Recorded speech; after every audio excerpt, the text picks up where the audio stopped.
Bismillahirrahmanirrahim. Assalamualaikum warahmatullahi wabarakatuh. Innal hamdalillah nahmaduhu wa nasta'inuhu wa nastaghfiruh wa na'udzu billahi min shururi anfusina wa sayyiati a'malina. May yahdihillahu fala mudilla lahu wa may yudlilhu fala hadiyalah. Asyhadu an la ilaha illallah wahdahu la syarika lah wa asyhadu anna Muhammadan 'abduhu wa rasuluh. Qala Allah Ta'ala ya ayyuhalladzina amanu taqullaha haqqa tuqatih wa la tamutunna illa wa antum muslimun. Allahumma salli wa sallim wa zid wa barik ala nabiyyina Muhammadin wa ala alihi wa ashabihi ajma'in. Kaum muslimin dan muslimah, para jamaah yang dirahmati oleh Allah. Alhamdulillah, mari senantiasa bersyukur kepada Allah Subhanahu wa Ta'ala yang senantiasa memberikan karunia dan nikmatnya kepada kita semuanya. Pada kesempatan pagi yang berbahagia ini kita kembali diberi kekuatan untuk melanjutkan kajian kita tentang tafsir surat-surat pendek yang ada di juz 30. Maka kita berdoa semoga usaha kita untuk belajar ini membuahkan ilmu yang bermanfaat. Begitu pula kita berdoa agar usaha kita ini dinilai ibadah yang diterima oleh Allah Subhanahu wa Ta'ala. Allahumma amin. Para jamaah yang dirahmati Allah, pada pagi menjelang siang hari ini insyaallah kita akan membahas tafsir surat Az-Zalzalah. Surat Az-Zalzalah. Az-Zalzalah artinya goncangan atau gempa. Secara khusus surat Az-Zalzalah ini membicarakan tentang huru-hara yang terjadi pada hari kiamat. Hal itu karena surat Az-Zalzalah ini adalah surat Makkiyah yang diturunkan sebelum hijrah Nabi SAW ke Madinah. Sebagaimana sering kita ulang-ulang dalam pertemuan kita bahwa di antara ciri khas surat-surat Makkiyah adalah membahas tentang hari kiamat, hari kebangkitan, hari pembalasan. Karena pada waktu itu orang-orang musyrik mengingkari adanya hari kebangkitan atau hari kiamat. Nah, terkait dengan surat Az-Zalzalah ini ada beberapa hadis yang diriwayatkan oleh Imam Tirmidzi, namun semua hadis itu dinilai dhaif oleh para ahli hadis. Hadis-hadis itu menerangkan tentang keistimewaan surat Az-Zalzalah. Di antaranya adalah sebuah hadis yang diriwayatkan dari Anas bin Malik radhiyallahu an bahwa Rasulullah sallallahu alaihi wasallam bersabda, "Qul huwallahu ahad ta'dilu thulutsal Qur'an." Surat Qul huwallahu ahad yaitu surat Al-Ikhlas setara dengan sepertiga Al-Quran. Wa idza zulzilatil ardu zilzalaha ta'dilu rubu'al Quran. Sedangkan surat Az-Zalzalah itu setara dengan seperempat Al-Quran. Hadis ini didhaifkan oleh para ahli hadis, di antaranya oleh Syekh Al-Albani rahimahullahu taala. Adapun bagian yang pertama yang menerangkan bahwa surat Al-Ikhlas itu setara dengan sepertiga Al-Quran telah kita bahas dalam tafsir surat Al-Ikhlas, dan hadis yang menunjukkan tentang hal itu bukan hadis ini, melainkan hadis-hadis lain yang sahih. Sedangkan keterangan bagian kedua dari hadis ini yaitu bahwa surat Az-Zalzalah itu setara dengan seperempat Al-Quran. Naam, maka itu tidaklah sahih dari Nabi SAW. Ada hadis yang lain yang diriwayatkan dari Abdullah ibn Abbas radhiyallahu anhuma bahwa Rasulullah SAW bersabda, "Idza zulzilat ta'dilu nisfal Qur'an." Surat Idza zulzilat yaitu surat Az-Zalzalah setara dengan setengah Al-Quran, setara dengan separuh Al-Quran. Hadis ini pun diriwayatkan oleh Imam At-Tirmidzi dan didhaifkan oleh para ahli hadis, di antaranya Syekh Al-Albani rahimahullahu taala. Maka wallahu a'lam, surat Az-Zalzalah ini tidak memiliki keistimewaan seperti disebutkan dalam hadis-hadis tersebut, namun tetap saja surat Az-Zalzalah adalah surat yang sangat penting yang harus kita tadaburi makna-makna dan kandungannya, khususnya karena surat ini menerangkan tentang huru-hara hari kiamat, sehingga dengan mentadaburi makna-makna surat ini kita bisa menjadi semakin yakin dengan hari kiamat, dan dengan itu semoga bertambah keimanan dan ketakwaan kita kepada Allah Subhanahu wa taala. Naam. Allah Subhanahu wa taala berfirman di surat Az-Zalzalah ayat yang pertama, a'udzubillahi minasyaitonirrajim. Bismillahirrahmanirrahim. Idza zulzilatil ardu zilzalaha. Apabila bumi digoncangkan, zulzilat. Apabila bumi digoncangkan, zilzalaha, dengan segoncang-goncangnya. Jadi ayat yang pertama ini mengabarkan kejadian pada hari kiamat, yaitu bumi akan bergoncang, bumi akan mengalami gempa. Dan gempa yang terjadi pada hari kiamat itu jauh lebih besar daripada gempa-gempa yang sudah pernah terjadi, yang sudah pernah kita alami. Hal itu ditunjukkan dengan firman Allah zilzalaha, yang artinya segoncang-goncangnya, sekuat-kuatnya. Jadi bumi itu akan mengalami gempa dengan sekuat-kuatnya, wal iyadzubillah min dzalik. Jadi bukan hanya ukuran seperti yang sering terjadi 5 atau 6 skala Richter misalnya. Enggak, itu lebih daripada itu. Allah mengatakan zulzilat zilzalaha, akan digoncang dengan sekuat-kuatnya. Maka bisa kita bayangkan apa yang akan terjadi pada hari itu. Gempa dengan ukuran sekian saja sudah banyak bangunan yang roboh. Naam, banyak menelan korban. Apalagi jika bumi itu digoncang dengan sekuat-kuatnya. Pastilah akan hancur seluruh apa yang ada di atas permukaan bumi. Naam. Maka saking begitu mengerikannya kejadian hari kiamat itu, Allah Subhanahu wa taala menggambarkan dalam surat yang lain, yaitu surat Al-Hajj ayat 1 dan ayat 2. Allah berfirman, ya ayyuhan nasu taqu rabbakum. Wahai sekalian umat manusia, takutlah kalian kepada Allah. Inna zalzalatas sa'ah syai'un 'azim.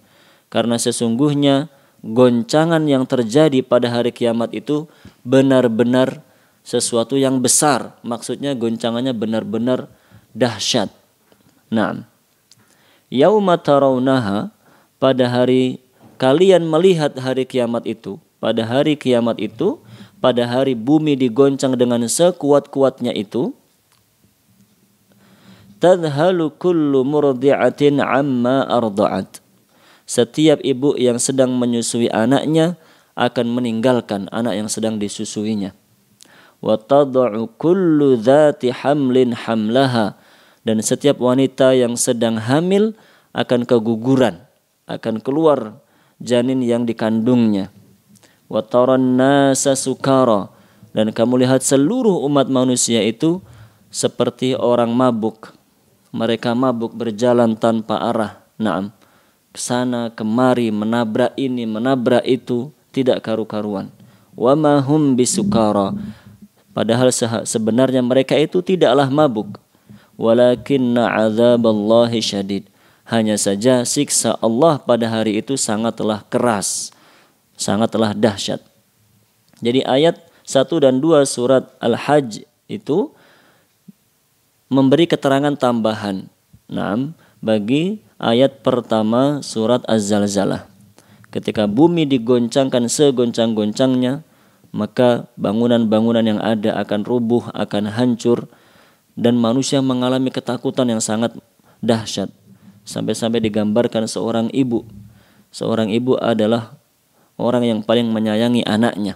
Tidak ada manusia lain yang lebih menyayangi seorang anak dibandingkan ibunya. Naam, bahkan kasih sayang ayah pun tidak ada bandingannya jika dibandingkan dengan seorang ibu. Namun karena ibu itu merasa begitu ketakutan, pada hari itu anak yang sedang disusuinya pun dia lempar, dia tinggal. Ibu itu mencari keselamatan dirinya sendiri karena dia betul-betul ketakutan. Bahkan wanita yang sedang hamil pun akan keguguran karena begitu ketakutannya. Nah, itulah keterangan ayat yang pertama. Baru membaca ayat yang pertama saja, para jamaah yang dirahmati oleh Allah, jika kita betul-betul menghayati dan merenungkannya, itu sudah membuat kita merasa ngeri, merasa takut. Dan seharusnya kita dengan membaca ayat-ayat yang seperti ini, kita mempersiapkan diri dengan baik untuk menghadap kepada Allah Subhanahu wa ta'ala. Namun Allah masih menambahkan keterangannya. Di ayat yang kedua Allah berfirman, wa akhrajatil ardu athqalaha. Dan bumi akan mengeluarkan isi perutnya. Bumi akan mengeluarkan segala apa yang terkubur di dalamnya. Maksudnya yaitu mengeluarkan manusia-manusia dari dalam kuburnya. Akan mengeluarkan jasad-jasad yang dikubur di dalam tanah.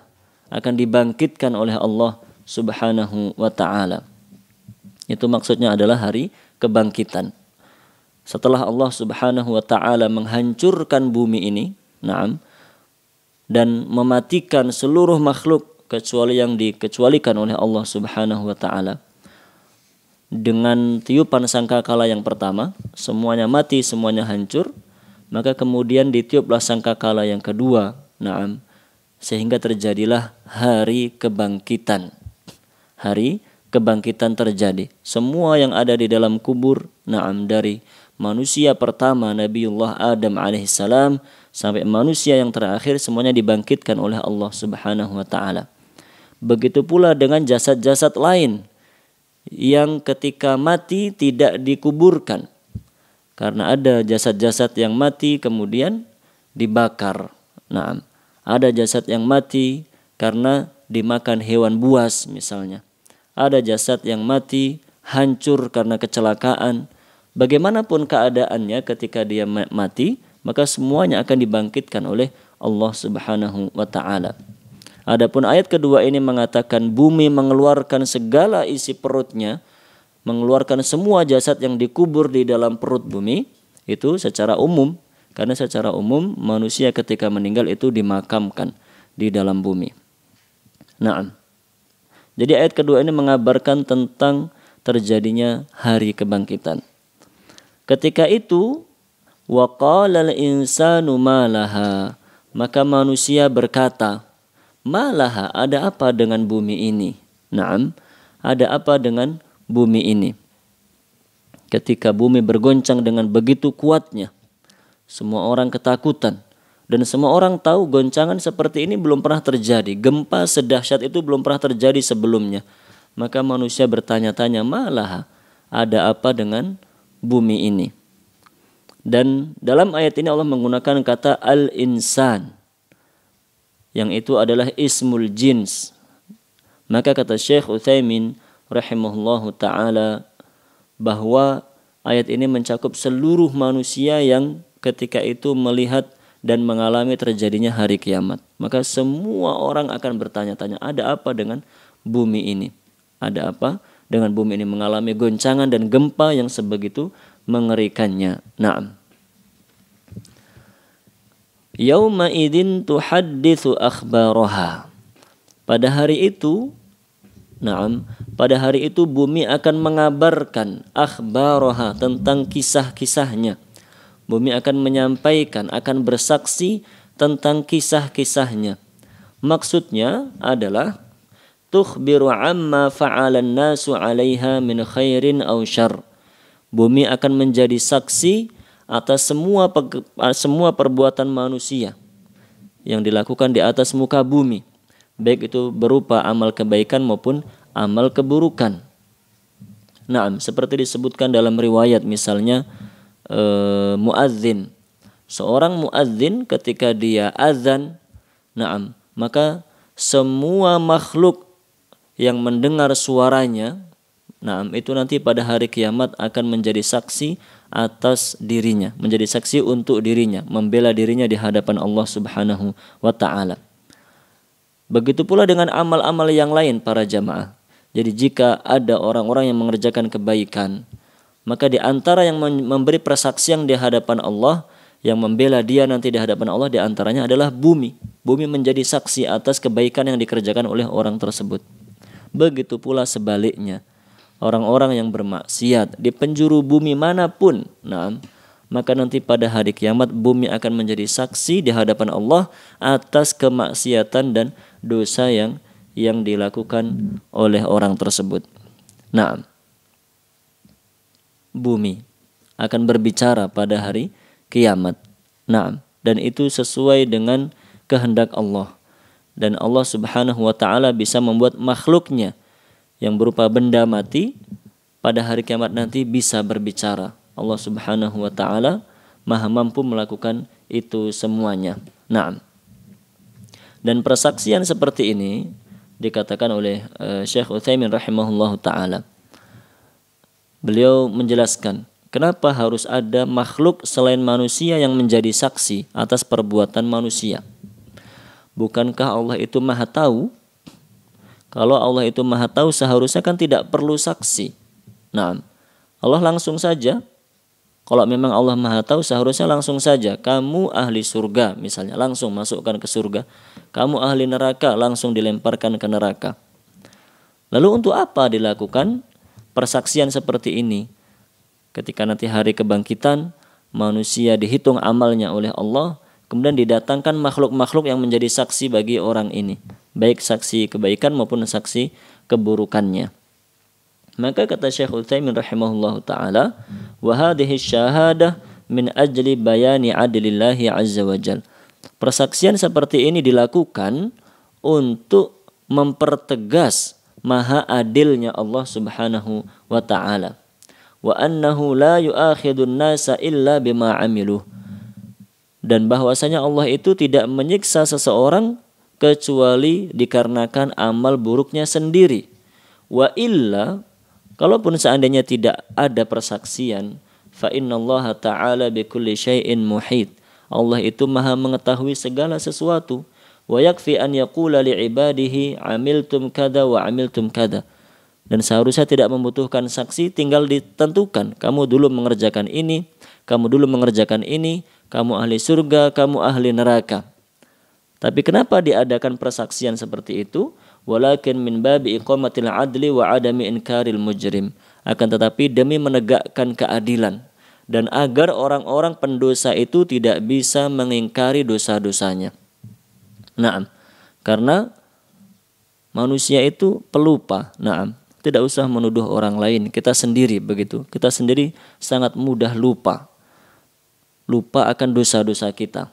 Nah, jika seandainya Allah itu tidak mengadakan persaksian seperti ini, orang-orang pendosa langsung dilemparkan ke neraka, mereka akan protes. Kenapa saya dimasukkan ke neraka? Kan saya dulu beramal soleh ini, beramal soleh ini. Yang diingat oleh orang itu adalah amal kebaikannya. Nah, tapi dia lupa akan dosa-dosanya, makanya dia bisa protes, berani protes kepada Allah Subhanahu wa taala. Nah, agar tidak terjadi protes seperti itu, atau agar tidak ada di antara hamba Allah yang merasa terdolimi, agar tidak ada di antara hamba Allah yang mengingkari akan dosa-dosanya, maka Allah datangkanlah para saksi-saksi tersebut. Nah, karena dalam Al-Quran, Allah mengabarkan bahwa orang-orang yang berbuat syirik itu tidak mengakui kesyirikannya. Allah berfirman dalam surat Al-An'am ayat 23, "Tsumma lam takun fitnatuhum illa an qalu wallahi rabbina ma kunna musyrikin." Kemudian tidak ada fitnahnya orang-orang musyrik itu. Tidak ada fitnahnya orang-orang musyrik itu yang lebih besar daripada pengakuan mereka, wallahi rabbina, demi Allah, Allah adalah Tuhan kami. Wa ma kunna musyrikin, kami itu tidak berbuat syirik. Itulah kata-kata dan dakwaannya orang-orang musyrik. Mereka mengaku sebagai hamba yang beriman, tidak merasa sebagai hamba yang berbuat syirik.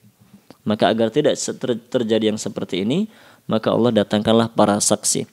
Para saksi yang dulunya di dunia adalah benda-benda mati. Naam, bumi tadi dikatakan dalam surat ini, bumi akan menjadi saksi akan semua perbuatannya manusia. Dalam ayat yang lainnya Allah mengabarkan bahwa tangan kita akan menjadi saksi akan amal-amal kita. Okay. Kaki kita akan menjadi saksi akan segala perbuatan-perbuatan kita. Nah, maka itu adalah adalah bukti akan maha besarnya qudrat Allah Subhanahu wa taala, bahwa Allah itu maha mampu melakukan segala-galanya. Nah, kemudian setelah Allah mengatakan yauma idzin tuhadditsu akhbaraha, pada hari itu bumi akan menceritakan segala kisahnya, semua yang dikerjakan manusia di dunia. Bi anna rabbaka auhalaha, Allah menjelaskan sebabnya. Kenapa bumi bisa bersaksi? Bi anna rabbaka auhalaha, dikarenakan Tuhanmu yang memerintahkan bumi itu. Tuhanmu yaitu Allah yang memerintahkan bumi untuk menjadi saksi. Nah, karena Allah maha mampu melakukan hal yang seperti itu. Dalam ayat yang lain Allah Subhanahu wa taala berfirman, al-yawma nakhtimu ala afwahihim wa tukallimuna aydihim wa tashhadu arjuluhum bima kanu yaksibun. Pada hari ini, pada hari penghitungan amal, kami tutup mulut-mulut mereka. Mulut akan ditutup oleh Allah dan akan berbicara kepada kami tangan-tangan mereka.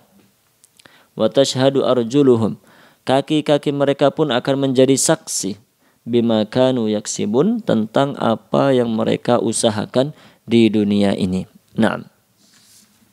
Kemudian Allah berfirman, yauma idzi yasdurun nas ashtatan liyuraw a'malahum.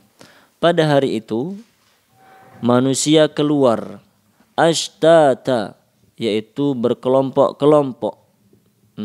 Manusia keluar berkelompok-kelompok liyuraw a'malahum, untuk diperlihatkan balasan amal-amal mereka.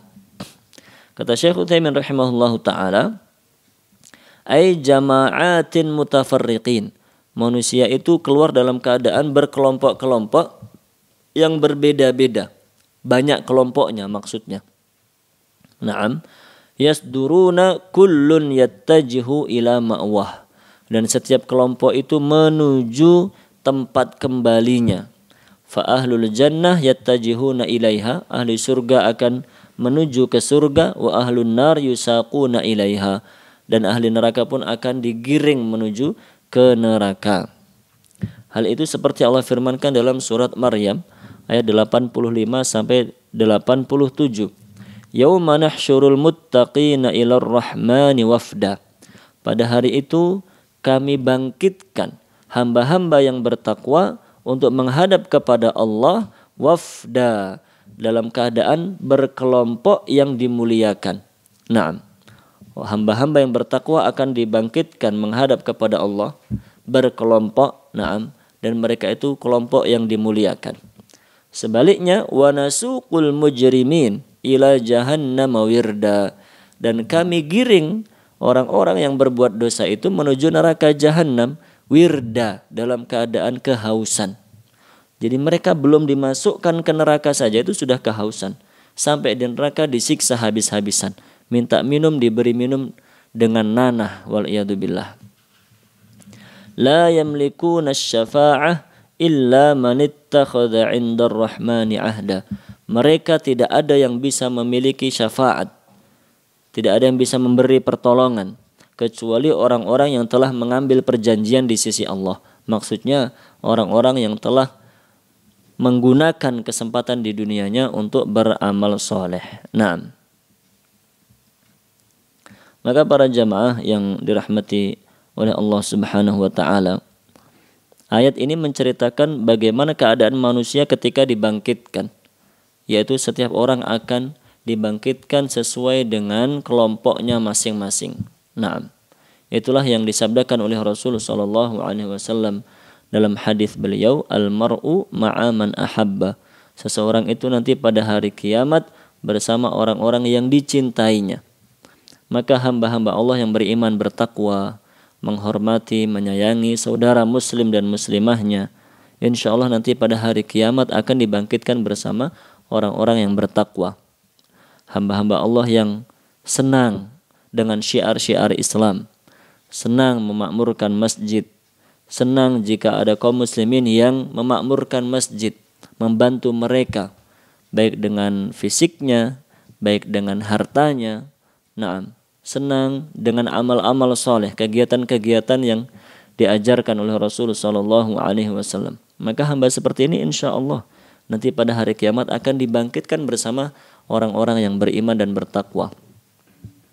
Sedangkan hamba-hamba Allah yang mereka itu senangnya kepada pendosa, naam, mengidolakan orang-orang yang tidak beriman kepada Allah, mengagumi orang-orang yang berbuat dosa, melanggar larangan-larangan Allah, orang-orang yang sukanya berkumpul dengan hamba-hamba yang tidak taat kepada Allah, orang-orang yang selalu menyibukkan diri dengan kegiatan-kegiatan yang itu melupakan dia dari Allah Subhanahu wa taala.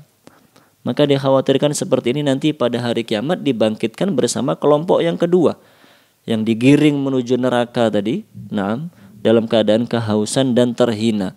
Waliyadzubillah min dzalik. Oleh karena itulah di dunia ini para jamaah yang dirahmati Allah, kita harus menyayangi, menghormati hamba-hamba yang beriman. Senang berada di tempat atau di lingkungan orang-orang yang beramal soleh. Senang jika melihat kaum muslimin itu menampakkan syiar-syiar agama, memakmurkan masjid dengan majelis-majelis ilmu, memakmurkan masjid dengan sholat berjamaah, dan seterusnya. Harus senang, bangga dengan syiar-syiar agama seperti itu. Diharapkan nanti kita dibangkitkan bersama mereka. Tapi jika ada orang yang sukanya memusuhi, menghalang-halangi, orang ingin memakmurkan masjid malah dihalang-halangi, orang ingin berkegiatan berupa ketaatan di masjid malah dihalang-halangi, maka bahaya, dikhawatirkan bisa menjadikan dia nanti di hari kiamat dibangkitkan bersama orang-orang yang tidak beriman tadi, waliyadzubillah min dzalik. Nah, dalam ayat ini Allah Subhanahu wa taala menerangkan ketika manusia keluar, dibangkitkan itu liyurau a'malahum, untuk diperlihatkan ganjaran amal-amal mereka. Maka Syekh Utsaimin menerangkan, Syekh Utsaimin menerangkan di sini, ammal mu'min, adapun orang-orang yang beriman, bagaimana mereka akan dihitung amalnya oleh Allah, bagaimana hisab atau penghitungan amal yang akan mereka lalui. Kata Syekh Utsaimin rahimahullah ta'ala, ammal mu'min fa innallaha ta'ala yakhlu bihi wahdahu. Orang mukmin itu nanti akan dipanggil satu persatu oleh Allah. Dipanggil satu persatu menghadap kepada Allah tanpa ada orang lain yang melihat dan mendengar pembicaraan antara dia dengan Allah Subhanahu wa taala. Wa yuqarriruhu bidzunubihi. Allah mengingatkannya tentang dosa-dosanya. Allah mengatakan, kamu pernah melakukan dosa ini? Dia mengakui iya. Kamu pernah melakukan dosa ini? Iya. Melakukan dosa ini terus. Allah sebutkan dosa-dosanya satu persatu di hadapan orang itu, sampai-sampai orang itu merasa sudah pasti binasa, karena Allah Subhanahu wa taala menyebutkan, mengetahui dengan detail seluruh dosa-dosa yang dikerjakan olehnya.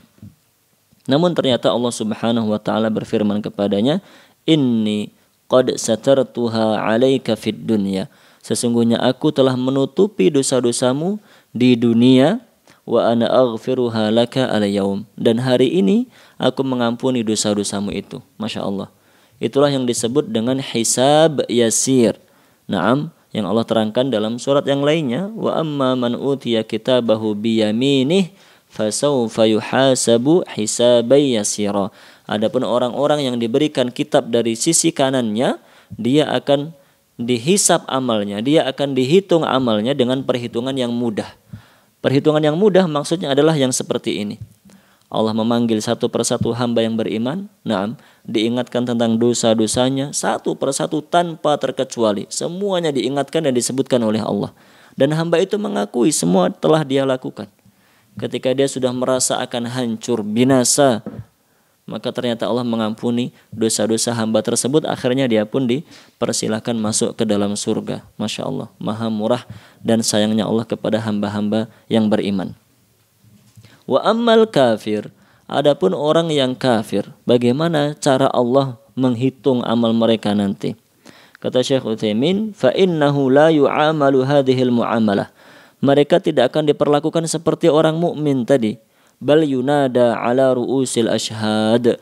Bahkan Allah memanggil mereka. Nah, mengingatkan, menyebutkan dosa-dosa mereka di hadapan seluruh makhluk. Waliyadzubillah. Jadi semua makhluk akan mengetahui dosa-dosa orang ini satu persatu. Orang kafir A, orang kafir B, orang kafir C. Semuanya diperlakukan demikian oleh Allah. Dihitung amalnya, disebutkan dosa-dosanya, dibongkar semuanya di hadapan seluruh makhluk. Naam. Dan Allah berkata kepada mereka seperti yang difirmankan dalam surat Hud, haula'il ladzina kadzabu ala rabbihim. Mereka inilah orang-orang yang dulu ingkar kepada Allah. Orang-orang yang dulu tidak beriman kepada Allah. Ala la'natullahi 'alal zalimin. Ketahuilah laknat Allah pasti menimpa orang-orang yang berbuat zalim. Jadi mereka sebelum disiksa di dalam neraka terlebih dahulu dipermalukan oleh Allah di hadapan seluruh makhluk, diingatkan dengan semua dosa-dosanya, dan itu juga termasuk dalam siksaan. Nah, mereka dipermalukan, dibongkar kesalahan-kesalahannya di hadapan khalayak ramai, baru mereka dicampakkan, disiksa di dalam api neraka, waliyadzubillahi min dzalik. Nah, kemudian beliau mengatakan, namun ada dosa-dosa yang tidak akan diperlihatkan oleh Allah bagi hamba-hamba yang beriman tadi. Nah, hamba-hamba yang beriman tadi, penghitungan amalnya adalah dengan disebutkan dosa-dosanya oleh Allah Subhanahu wa taala. Kata beliau, kata Syekh Utsaimin rahimahullah taala, illa ma ghafarahullah. Naam. Kecuali dosa-dosa yang sudah terlebih dahulu diampuni oleh Allah sebelum hari kiamat. Min qablu bihasanatin, dengan sebab orang ini mengerjakan banyak amal soleh.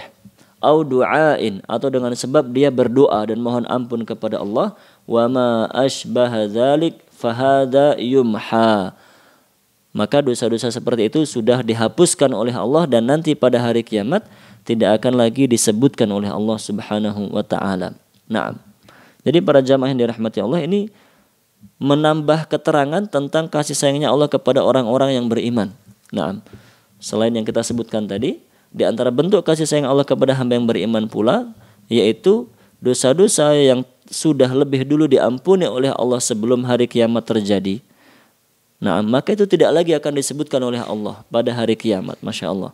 Nah, dan yang bisa membuat dosa kita diampuni oleh Allah diantaranya adalah dengan mengerjakan amal-amal soleh. Sesuai dengan firman Allah dalam surat Hud ayat 114, innal hasanat yudhibnas sayyiat. Sesungguhnya amal-amal kebaikan, amal-amal soleh itu menghapus kesalahan-kesalahan, menghapuskan dosa-dosa. Sebagian ahli tafsir mengatakan bahwa ayat ini khusus tentang solat, sesuai dengan sebab nuzulnya. Nah, bisa dilihat dalam tafsir bahwa ayat ini diturunkan oleh Allah dengan sebab ketika ada seorang sahabat yang bertanya kepada Rasul SAW tentang dosanya. Sahabat ini menyebutkan dosanya. Dia ingin bertaubat. Maka oleh Rasulullah SAW diperintahkan untuk mengerjakan solat. Karena sebab nuzulnya terkait dengan solat, maka sebagian ulama mengatakan yang dimaksud dengan ayat ini bahwa mengerjakan solat itu bisa menghapuskan dosa-dosa. Namun sebagian yang lain mengatakan ayat ini bermakna umum, bahwa semua amal soleh, semua kebaikan yang dikerjakan oleh seorang hamba, selain itu menjadi pahala di sisi Allah, manfaat lainnya pula dia bisa menghapuskan dosa-dosa di sisi Allah Subhanahu wa taala.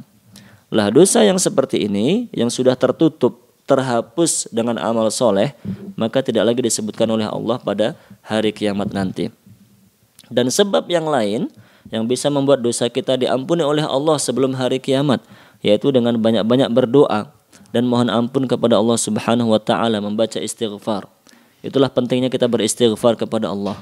Maka jangan malas untuk beristighfar. Astaghfirullah, astaghfirullah, astaghfirullah. Naam, perbanyak terus istighfar. Naam, insyaallah nanti akan kita baca ayat terkait dengan fadilah istighfar. Namun yang terkait dengan pembahasan kita bahwa membaca istighfar itu sangat-sangat penting. Dengan itu Allah mengampuni dosa kita sebelum hari kiamat. Nah, Allah mengampuni dosa-dosa kita. Nah, jika kita betul-betul beristighfar, bertaubat kepada Allah Subhanahu wa taala. Nah, kemudian Allah menutup surat Az-Zalzalah ini dengan berfirman, "Faman ya'mal mithqala dzarratin khairan yarah." Maka barang siapa yang mengerjakan sekecil dzarrah berupa kebaikan, barang siapa mengerjakan kebaikan sekecil dzarrah yarah, dia akan melihat ganjarannya. Wa may ya'mal mithqala dzarratin syarran yarah, dan barang siapa mengerjakan keburukan sekecil dzarrah, maka dia pun akan melihat balasannya. Jadi dalam ayat ini Allah mengatakan dan memberi keterangan pamungkas. Naam, pada hari kiamat yang seperti itu ngerinya, semua dibangkitkan oleh Allah Subhanahu wa taala, semua dihitung amalnya oleh Allah Subhanahu wa taala, dan semuanya akan ditimbang amalnya oleh Allah Subhanahu wa taala tanpa ada satu pun yang terluput. Nah, tanpa ada satu pun yang terluput oleh Allah. Baik kebaikan maupun keburukan, sekecil apapun akan diberi balasan yang sesuai oleh Allah Subhanahu wa taala. Nah, kemudian di sini Syekh Utsaimin memberi keterangan yang sangat penting untuk kita fahami terkait dengan ayat-ayat yang seperti ini ketika Allah mengatakan dzarrah. Naam. Dan ini disebutkan dalam banyak ayat. Naam, mengerjakan kebaikan ataupun keburukan sekecil dzarrah. Apa yang dimaksud dengan dzarrah? Beliau mengatakan wal muradu bidzarrah, yang dimaksud dengan dzarrah adalah sigharun namli, yaitu semut yang sangat kecil. Semut yang sangat kecil. Kama huwa ma'ruf, sebagaimana itulah yang diketahui dalam bahasa Arab. Jadi beliau menekankan bahwa dzarrah itu artinya adalah semut yang kecil.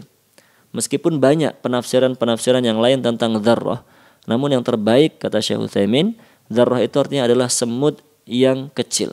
Naam, jenis semut yang paling kecil itu namanya dzarrah. Walaisal muradu bidzarrah, dan dzarrah itu bukanlah adz-dzarratul muta'arraf 'alaiha al-yaum, bukanlah biji atom yang diketahui pada zaman ini. Kama da'ahu ba'duhum, seperti diterangkan oleh sebagian orang. Jadi maksud beliau, dzarrah itu semut kecil, bukan biji-biji atom yang diketahui pada zaman ini. Li'anna hadhihi dzarrah al-muta'arraf 'alaiha al-yaum laysat ma'rufatan fi dzalika al-waqt. Karena kalau kita katakan dzarrah itu adalah biji atom misalnya, atau benda lain yang lebih kecil dari itu, naam, maka itu tidak tepat karena benda itu belum diketahui pada masa Rasulullah SAW ketika diturunkan ayat ini. Wallahu azza wa jalla la yukhatibun nasa illa bima yafhamun. Sedangkan Allah itu tidak mungkin menurunkan ayat, naam, kecuali sesuai dengan apa yang difahami oleh manusia ketika itu. Naam.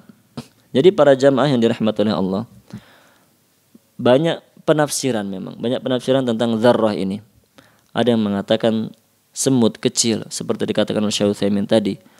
Ada yang mengatakan itu adalah biji atom yang sangat kecil. Naam. Ada yang mengatakan biji sawi. Ada yang mengatakan benda-benda lain yang sangat-sangat kecil. Naam. Yang mana para ahli tafsir menyebutkan benda-benda kecil itu untuk memberi penjelasan dan penekanan bahwa sekecil apapun amal yang dikerjakan oleh seseorang akan diberi balasan oleh Allah Subhanahu wa taala.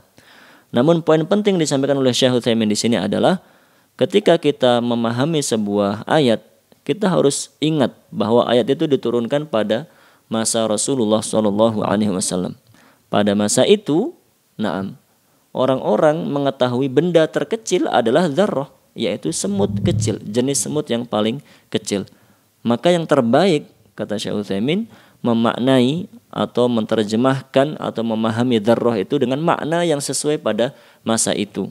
Karena kalau dimaknai dengan makna yang lain, apalagi sesuai dengan ilmu yang modern misalnya, kita menemukan sekarang benda terkecil namanya ini misalnya, maka menjadi kurang tepat. Karena pada masa Rasulullah SAW benda itu belum diketahui. Sedangkan setiap kali Allah menurunkan ayat itu disesuaikan dengan apa yang difahami oleh para sahabat pada masa itu. Nah, namun tentunya para jamaah yang dirahmati oleh Allah, namun tentunya dzarrah di sini bukan dimaksudkan secara lafalnya. Artinya jika seandainya ada amal yang lebih kecil dari dzarrah, berarti tidak akan diketahui oleh Allah. Bukan begitu. Nah, dzarrah di sini disebutkan karena memang pada masa itu ungkapan yang digunakan untuk menggambarkan sesuatu yang paling kecil itu adalah dzarrah. Nah, ungkapan sebutan yang digunakan untuk menjelaskan sesuatu yang sangat-sangat kecil itu adalah dzarrah. Namun maknanya sekalipun ada amal soleh yang lebih kecil dari dzarrah yang dilakukan oleh seorang hamba, nah maka tetap itu akan diketahui oleh Allah, akan diberi balasan oleh Allah Subhanahu wa taala. Seperti yang kita bahas pada pertemuan yang lalu. Nah, ketika kita membahas surat Al-Adiyat, bahwa timbangan Allah Subhanahu wa taala itu memiliki dua sifat. Timbangan yang Allah gunakan untuk menimbang amal kita semuanya nanti pada hari kiamat itu memiliki dua sifat. Sifat yang pertama yaitu adil. Timbangannya pasti adil, tidak akan salah menimbang. Naam. Adil berarti sesuai dengan yang sebagaimana adanya. Kalau itu amal kita, ya kita yang akan mendapatkan balasannya. Kalau itu amal orang lain, maka dia yang akan mendapatkan balasannya. Allah tidak akan salah menimbang. Amal orang kok ditimbang menjadi amal kita, itu tidak mungkin. Nah, begitu pula Allah akan adil. Jika yang lebih berat adalah amal kebaikannya, maka akan menjadi ahli surga. Jika yang lebih berat adalah amal keburukannya, akan menjadi ahli neraka. Allah Maha Adil, tidak zalim sama sekali dalam timbangan itu. Yang kedua, sifat timbangan Allah itu adalah detail. Detail artinya sekecil apapun kebaikan maupun keburukan akan ditimbang oleh Allah Subhanahu wa taala tanpa ada satupun yang terlewatkan. Nah, kemudian di sini para jamaah yang dirahmati oleh Allah, Syekh Utsaimin menjelaskan bahwa ketika Allah berfirman dengan ayat ke-7 dan ke-8, barang siapa mengerjakan kebaikan sekecil biji dzarrah, barang siapa mengerjakan keburukan sekecil biji dzarrah. Ini menunjukkan, kata beliau, bahwa pada hari kiamat itu yang akan ditimbang adalah amalnya. Nah, pada hari kiamat itu yang ditimbang adalah amalnya. Nah, sebagaimana itu juga diterangkan dalam hadis di mana Rasulullah sallallahu alaihi wasallam bersabda, kalimatani habibatani ilar rahman, ada dua kalimat zikir yang dicintai oleh Allah, khafifatani 'alal lisan, yang ringan, mudah untuk diucapkan dengan lisan, thaqilatani fil mizan, namun dia berat dalam timbangan, yaitu subhanallah wa bihamdih subhanallahil azim. Ucapan zikir subhanallah wa bihamdih, maha suci Allah dan maha terpuji Allah, subhanallahil azim. Naam, dan maha suci Allah zat yang maha agung. Berdasarkan ayat ini dan berdasarkan hadis tersebut, sebagian ulama mengatakan bahwa yang akan ditimbang adalah amalnya. Namun ada keterangan yang lain para jamaah yang dirahmati oleh Allah, bahwa selain amal yang ditimbang, maka buku catatan amal, lembar-lembar catatan amal itu juga akan ditimbang nanti pada hari kiamat. Lembar-lembar catatan amal yang ditulis oleh malaikat itu, yang kita tidak tahu wujudnya seperti apa, tapi itu ada. Para malaikat mencatat amal-amal kita. Nah, itu pun buku catatannya akan ditimbang oleh Allah Subhanahu wa taala. Sebagaimana hal itu juga diterangkan dalam hadis yang sahih riwayat Imam Tirmidzi, Ibnu Majah dan yang lain-lainnya, yaitu hadis tentang bitaqah, hadis kartu. Nah, Insya Allah kita sudah sering mendengarnya, yaitu ketika Rasul Shallallahu Alaihi Wasallam menceritakan pada hari kiamat nanti ada umat beliau, umatnya Rasulullah Shallallahu Alaihi Wasallam yang dihadapkan kepada Allah. Ternyata setelah dilihat catatan amalnya dia itu sebanyak 99 lembar. Nah, 99 lembar catatan amal, semuanya isinya dosa. Waliyadzubillah. Nah, padahal satu lembarnya itu sejauh mata memandang. Pandangan kita sangat jauh jika tidak terhalang dengan bangunan. Nah, itulah satu catatan amalnya, besar, lebar, panjang sekali. Lah orang ini ternyata memiliki 99 buku catatan amal yang semuanya penuh dengan dosa-dosa, waliyadzubillah. Dan Allah Subhanahu wa taala menyebutkan dosa-dosanya satu persatu, dan dia sama sekali tidak mengingkari, dia mengakui semuanya. Dosa-dosa itu betul dia yang mengerjakannya. Naam. Dia mengakui dan dia mengira dia akan binasa, akan hancur di dalam neraka. Namun ternyata tiba-tiba Allah Subhanahu wa taala mendatangkan sebuah kartu. Dalam hadis disebutkan kartu. Namun kita tidak bisa membayangkan seperti apa wujud kartu itu. Tidak bisa dikatakan mungkin kartunya kecil seperti kartu ATM misalnya. Tidak bisa disamakan. Yang pasti dalam hadis disebutkan didatangkan sebuah kartu. Nah, kartu itu tertulis syahadat la ilaha illallah Muhammadur Rasulullah. Maka hamba ini bertanya kepada Allah Subhanahu wa taala, mana ada bandingannya begitu? 99 catatan amal dengan hanya satu kartu, mana bisa dibandingkan? Artinya dia mengira pasti akan lebih berat buku catatan amalnya daripada hanya satu kartu itu saja. Namun ternyata setelah diletakkan buku-buku catatan amalnya diletakkan di satu daun timbangan, kemudian kartu yang bertuliskan syahadat tadi diletakkan di timbangan yang lain, dan ternyata toshat bihinna la ilaha illallah. Ternyata yang lebih berat adalah kartu yang bertuliskan syahadat la ilaha illallah Muhammadur Rasulullah. Nah, semua buku catatan amalnya ringan. Yang lebih berat adalah syahadat la ilaha illallah Muhammad Rasulullah. Akhirnya hamba itu dimasukkan ke dalam surga oleh Allah Subhanahu wa taala, diampuni dosa-dosanya. Lah, berdasarkan hadis ini, maka ada yang menerangkan bahwa yang ditimbang itu adalah buku catatan amalnya.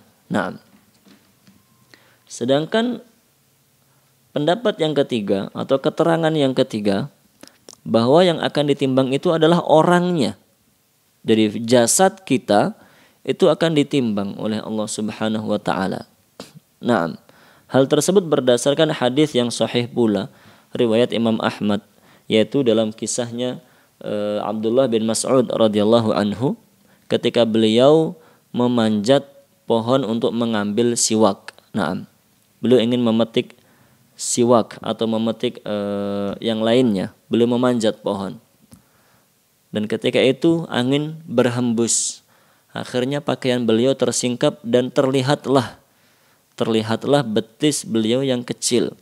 Karena memang Abdullah bin Mas'ud ini terkenal kecil kakinya. Nah, tidak seperti ukuran orang-orang yang lain pada waktu itu. Maka akhirnya para sahabat tertawa melihat kaki yang begitu kecil dimiliki oleh Abdullah bin Mas'ud radhiyallahu anhu. Maka seketika itu Rasulullah sallallahu alaihi wasallam bertanya, "Na mimma ta'jabun au kama qala?" Kenapa kalian tertawa? Kalian heran melihat apa? Mereka mengatakan, kami melihat betisnya Abdullah bin Mas'ud yang sangat kecil, maka kami tertawa. Kemudian beliau pun sallallahu alaihi wasallam bersabda, demi Allah, demi zat yang memegang jiwa dan ragaku, bahwa dua betisnya Ibnu Mas'ud ini lebih berat di sisi Allah dibandingkan dengan gunung Uhud. Dua betisnya Ibnu Mas'ud walaupun kecil seperti itu, jika ditimbang maka dia lebih berat daripada gunung Uhud. Nah, berdasarkan hadis itu, sebagian ulama mengatakan yang ditimbang adalah orangnya. Naam. Wallahu a'lam bishawab. Syekh Utsaimin mengatakan, setelah beliau menjelaskan tiga pendapat tadi, beliau mengatakan, na'khudh bil qawlil awwal anna alladhi yuzan al-amal. Yang lebih tepat, kami memilih pendapat yang pertama, kata Syekh Utsaimin, bahwa Yang ditimbang itu adalah amal solehnya. Yang ditimbang adalah amal solehnya. Walakin rubbama yakunu ba'dun nas tuzan sahaifu a'malihi. Namun tidak menutup kemungkinan bahwa ada orang-orang tertentu yang nanti akan ditimbang buku catatan amalnya. Seperti disebutkan oleh pendapat kedua tadi. Wa ba'dun nas yuzan huwa binafsihi. Ada pula orang-orang tertentu yang nanti ditimbang adalah jasadnya, fisiknya. Naam. Maka semua keterangan itu tidaklah saling bertentangan, namun saling melengkapi satu dengan yang lainnya. Syekh Utsaimin tadi memilih pendapat yang pertama, itu lebih tepat. Pendapat kedua dan ketiga kata Syekh Utsaimin itu pengecualian. Mungkin ada orang-orang tertentu yang akan diperlakukan seperti itu. Sedangkan ada ulama yang lainnya mengatakan bahwa semuanya itu berlaku. Yang ditimbang itu tiga-tiganya. Amalnya ditimbang, jasadnya ditimbang, buku catatannya pun juga akan ditimbang oleh Allah Subhanahu wa taala. Dan tentunya ini adalah hal ghaib. Hal ghaib kita hanya bisa sami'na wa ata'na, percaya, meyakini seperti yang ada dalam keterangan Al-Qur'an dan hadis tanpa kita boleh pikirkan bagaimana hakikatnya. Bagaimana kok amal ditimbang? Amal itu kan tidak ada wujudnya begitu ya. Misalnya kita puasa. Kan puasanya sudah selesai di dunia. Di akhirat kan tidak ada lagi puasa. Dan kita sholat misalnya. Kan sholatnya sudah selesai. Dan amal-amal yang lainnya. Kan amal itu tidak ada wujudnya. Kok mau ditimbang bagaimana? Maka kita tidak boleh mengingkari dengan alasan seperti itu. Bahwa pada hari kiamat. Itu Allah Subhanahu wa ta'ala akan bisa membuat hal-hal yang dulunya itu abstrak, tidak kelihatan, akan dibuat menjadi benda yang konkret, ada wujudnya pada hari kiamat nanti. Seperti disebutkan dalam hadis yang lain, bahwa setelah semua ahli surga masuk surga, semua ahli neraka masuk neraka, maka Allah Subhanahu wa ta'ala akan mendatangkan kematian. Kematian akan didatangkan dalam wujud seekor domba, kemudian disembelih, dilihat oleh seluruh penduduk neraka dan surga. Dan setelah itu Allah mengatakan khuludun wala maut. Kekallah kalian semuanya dan tidak ada lagi kematian setelah ini. Menunjukkan bahwa kematian itu di dunia juga tidak ada wujudnya. Tidak ada makhluk namanya makhluk mati, tidak. Kematian sesuatu yang tidak kelihatan wujudnya. Tapi pada hari kiamat Allah mendatangkannya dalam bentuk memiliki wujud. Begitu pula dengan amal-amal tadi, ketika akan ditimbang oleh Allah, Allah bisa mendatangkannya dan memiliki wujud yang bisa dilihat oleh orang yang mengamalkannya. Wallahu a'lam bishawab. Para jamaah yang dirahmati oleh Allah Subhanahu wa taala, demikian kajian kita tentang tafsir surat Az-Zalzalah. Intinya surat ini mengingatkan kita bahwa hari kiamat pasti terjadi, hari kebangkitan pasti terjadi, dan untuk mempersiapkan diri kita harus memperbanyak amal-amal soleh. Harapannya dengan kita memperbanyak amal soleh kita akan diridhoi oleh Allah Subhanahu wa taala, sehingga kita nanti ditolong pada hari kiamat, selamat dari neraka dan dimasukkan ke dalam surga Allah Subhanahu wa taala. Semoga menjadi ilmu yang bermanfaat. Atas sangat banyak kekurangan, mohon maaf yang sebesar-besarnya. Saya akhiri dengan doa kafaratul majlis. Subhanakallahumma wa bihamdik, asyhadu an la ilaha illa anta astaghfiruka wa atubu ilaik. Wassallallahu ala nabiyyina Muhammad wa ala alihi wa sahbihi ajma'in. Tsumma assalamu alaikum warahmatullahi wabarakatuh.